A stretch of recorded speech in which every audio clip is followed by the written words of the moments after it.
kinanten kakung kula aturaken panjenengan.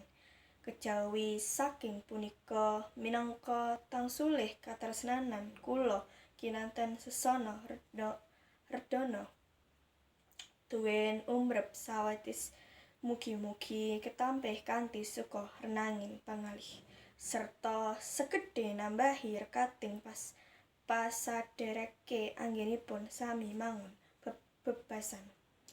Salajengipun manggih badhe kalihaning sedya.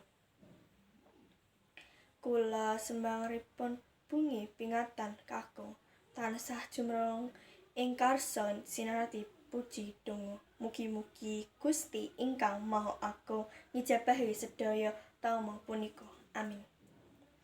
Minangka panutum atur kula titah sawatah tartamu kathah kalepatan tuwin kekiranganipun awit saking punika kirangan Subhasita miwah tumpah suhi basa. Kula nyuwun agung pangsa wabillahi